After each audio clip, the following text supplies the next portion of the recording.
देख रहे हैं हेडलाइंस 24। मैं हूं आपके साथ शाहाना खान। खबरों की शुरुआत करते हैं, मगर उससे पहले एक नजर आज की हेडलाइंस पर।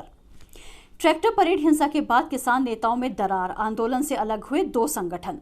जानेंगे एक्टर दीप सिद्धू कौन है जिन पर लगा है लाल किले पर मचे बवाल का षड्यंत्रकारी होने का आरोप। उम्र कैद की सजा काट रहे पूर्व आईपीएस अधिकारी संजीव भट्ट को सुप्रीम कोर्ट से फिलहाल नहीं मिली राहत, सुनवाई टली।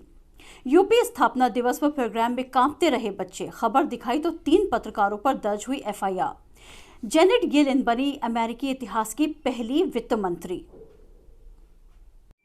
आइए अब देखते हैं खबरें विस्तार से। दिल्ली में गणतंत्र दिवस के मौके पर ट्रैक्टर परेड के दौरान हुई हिंसा के बाद किसान नेताओं में दरार दिखने लगी है। मंगलवार को प्रदर्शनकारी किसानों ने उत्पात के बाद दो संगठनों ने दिल्ली बॉर्डर पर जारी किसानों के आंदोलन से अलग होने का फैसला लिया है। राष्ट्रीय किसान मजदूर संगठन और भारतीय किसान यूनियन ने ऐलान किया है कि वो आंदोलन से अलग हो रहे हैं। राष्ट्रीय किसान मजदूर संगठन के अध्यक्ष वीएम सिंह ने कहा कि इस रूप से आंदोलन नहीं चलेगा। हम यहां पर शहीद कराने या लोगों को पिटवाने नहीं आए हैं। वीएम सिंह ने भारतीय किसान यूनियन के राकेश टिकैत पर निशाना साधा। उन्होंने कहा कि राकेश टिकैत सरकार के साथ मीटिंग में गए। उन्होंने यूपी के गन्ना किसानों की बात एक बार भी नहीं उठाई। उन्होंने धान की बात भी नहीं की। उन्होंने किस चीज की बात की? हम केवल यहां से समर्थन देते रहें और वहां पर कोई नेता बनता रहे, ये हमारा काम नहीं है। राष्ट्रीय किसान मजदूर संगठन के अध्यक्ष वीएम सिंह ने कहा कि दिल्ली हिंसा से हमारा कोई लेना देना नहीं है। उन्होंने कहा कि हिंदुस्तान के झंडे की गरिमा है, एक मर्यादा है। उस मर्यादा को अगर भंग किया गया तो भंग करने वाले भी गलत हैं और जिन्होंने भंग करने दिया वो भी गलत है। गणतंत्र दिवस पर किसान संगठनों की ओर से निकाली गई ट्रैक्टर रैली ने मंगलवार को अचानक झड़प का रूप ले लिया। इसमें 86 पुलिसकर्मी घायल हुए। करीब 2 महीने से चल रहे शांतिपूर्ण आंदोलन के अचानक यूं बेकाबू होने की वजह खोजी गई तो कुछ किसान नेताओं ने दीप सिद्धू का नाम लिया। किसान नेताओं ने कहा कि दीप सिद्धू ने किसानों को भड़काया। अभिनेत्री गुल पनाग ने भी ट्वीट करके दीप सिद्धू पर आरोप लगाए। सोशल मीडिया पर दीप सिद्धू की पीएम मोदी और अभिनेता से नेता बने सनी देओल के साथ तस्वीरें भी जमकर शेयर हुई। आरोप लग रहे हैं तो आइए आपको बता देते हैं कि दीप सिद्धू हैं कौन और वो इस आंदोलन से कैसे जुड़ गए। दीप सिद्धू का जन्म पंजाब के मुक्तसर में हुआ। वो मॉडल और अभिनेता हैं। किंगफिशर मॉडल हंट समेत उन्होंने मॉडलिंग की कई प्रतियोगिताएं भी जीती हैं, फिल्में भी की हैं। फिर ये किसान आंदोलन से जुड़े।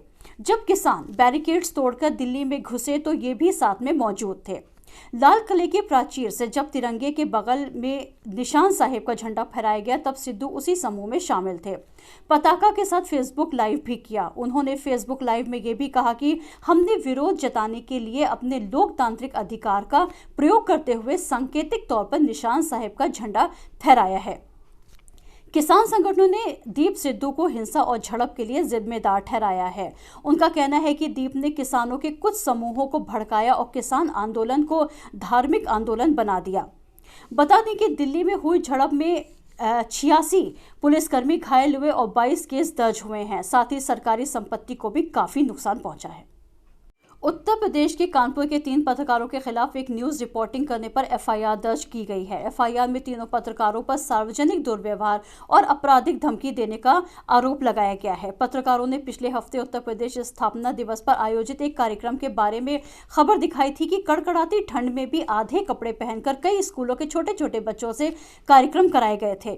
ये पत्रकार राज्य की राजधानी लखनऊ के करीब 170 किलोमीटर दूर कानपुर देहात में एक ही स्थानीय चैनल के लिए काम करते हैं। उसी चैनल पर यह खबर दिखाई गई थी। जिले के बेसिक शिक्षा अधिकारी सुनील दत्त ने अपनी शिकायत में आरोप लगाया है कि कार्यक्रम में वे तीनों पत्रकार मौजूद नहीं थे। बावजूद इसके उन लोगों ने जानबूझकर योगा और शारीरिक व्यायाम के कार्यक्रम को गलत तरीके से पेश किया। ये कार्यक्रम रविवार 24 जनवरी को राज्य स्थापना दिवस के उपलक्ष्य में यूपी दिवस मनाने के दौरान आयोजित किए गए थे। UP blind and para judo association ने भी लखनऊ में हुए गणतंत्र दिवस समारोह में एक झांकी निकाली, जिसको वहां पर आए हुए मेहमान व दर्शकों ने खूब सराहा। संस्था के अध्यक्ष मुनव्वर अंसार ने बताया कि उत्तर प्रदेश की राज्यपाल ने इस झांकी में भाग लेने वाले खिलाड़ियों को 29 जनवरी को मेडल प्रदान करेंगी। वास्तव में समाज का विभिन्न अंग है, महत्वपूर्ण व्यक्ति है और हर किसी का अपना अपना योगदान होता है विकास भी, समाज का विकास भी। अब लखनऊ पब्लिक स्कूल द्वारा प्रस्तुत झांकी आपके सामने धीरे धीरे आ रही है। लखनऊ पब्लिक स्कूल देश ने इस बार अपना 72वां गणतंत्र दिवस मनाया। अब्रार नगर कल्याणपुर के फॉस्टर एकेडमी ने भी कोरोना की वजह से बिना रंगारंग कार्यक्रमों के कम बच्चों और सोशल डिस्टेंसिंग के साथ स्कूल के फाउंडर मैनेजर अफजाल अहमद सिद्दीकी ने झंडारोहण किया। प्रिंसिपल शाहिंदा इरशाद और डायरेक्टर अहमद सिद्दीकी ने सोशल डिस्टेंसिंग और कोरोना से बचाव पर अपना भाषण दिया और सुझाव व्यक्त किए। पूर्व आईपीएस अधिकारी संजीव भट्ट को फिलहाल राहत नहीं मिली है। सुप्रीम कोर्ट ने भट्ट को उम्र कैद की सजा को निलंबित करने की याचिका को 6 हफ्ते तक के लिए टाल दिया है। कोर्ट ने कहा है कि इस याचिका पर सुनवाई भट्ट को उसकी पुनर्विचार याचिका के फैसले के बाद होगी, जिसमें उन्होंने 2019 के सुप्रीम कोर्ट के फैसले के खिलाफ दाखिल किया था। इस फैसले में अदालत ने ट्रायल को तेजी से पूरा करने के निर्देश दिए थे। दरअसल भट्ट के वकील कपिल सिब्बल ने सुझाव दिया था कि अदालत के लिए 1 जून 2019 के आदेश के खिलाफ लंबित पुनर्विचार याचिका पर विचार करना बेहतर है, जिसने ट्रायल में अतिरिक्त गवाहों की जांच के लिए पूर्व आईपीएस अधिकारी की याचिका को खारिज कर दिया था। वरिष्ठ पत्रकार सिद्धार्थ कलहंस की माता श्रीमती पद्मा सिंह कलहंस का 23 जनवरी को स्वर्गवास हो गया था।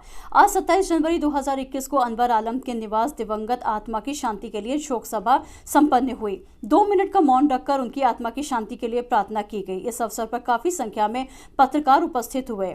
इसमें आईना अध्यक्ष नजम एहसान, सुरेंद्र शुक्ला, मनोज कुमार, शेखर पंडित, आसिफ जाफरी, विक्रांत, अनवर आलम, अजय कुमार गुप्त, एम नवाज, मुश्ताक बेग, परवेज आलम, धीरेन्द्र जायसवाल, पंकज श्रीवास्तव, सत्येंद्र जौहरी पत्रकार उपस्थित हुए। उत्तर प्रदेश की राजधानी लखनऊ में गणतंत्र दिवस बहुत ही धूमधाम के साथ मनाया गया। व्यापारिक संगठन संयुक्त व्यापार मंडल के द्वारा 26 जनवरी को गणतंत्र दिवस के रूप में हर्षोल्लास के साथ शांतिपूर्ण तरीके से मनाया गया। इस अवसर पर संगठन के राष्ट्रीय व प्रदेश पदाधिकारियों ने उत्साह के साथ प्रदेश कार्यालय पर मनाया। झंडारोहण कार्यक्रम में उत्तर प्रदेश के प्रभारी राघवेंद्र सिंह चंदेल मुख्य अतिथि के रूप में उपस्थित रहे। विशिष्ट अतिथि के रूप में उत्तराखंड के प्रदेश प्रभारी धर्मेंद्र सिंह व उत्तर प्रदेश के प्रदेश अध्यक्ष कुंवर प्रवीण प्रताप सिंह, लखनऊ जिले के अध्यक्ष वीरेंद्र सिंह, मुन्ना पांडे एवं प्रदेश कार्यकारिणी के पदाधिकारी गण उपस्थित रहे। आइए अब चलते हैं इंटरनेशनल न्यूज की तरफ। जेनेट येलेन अमेरिका की वित्त मंत्री बन गई हैं। वो अमेरिका के इतिहास की पहली महिला वित्त मंत्री हैं। सीनेट द्वारा नामांकन की पुष्टि के बाद उन्होंने मंगलवार को वित्त मंत्री के रूप में शपथ ग्रहण किया। राष्ट्रपति जो बाइडेन की सरकार में कमला हैरिस के रूप में अमेरिका को पहली महिला उपराष्ट्रपति भी मिली हैं। जेनेट येलेन इसके पहले अमेरिका के केंद्रीय बैंक फेडरल रिजर्व की प्रमुख रह चुकी हैं। साल 2014 में वो फेडरल रिजर्व की प्रमुख बनने वाली पहली महिला थीं। येलेन ने कहा कि उनकी पहली प्राथमिकता सभी अमेरिकियों को मकान और भोजन उपलब्ध कराने की होगी और साथ ही ये भी कि सभी लोग सुरक्षित तरीके से काम पर लौट आएं।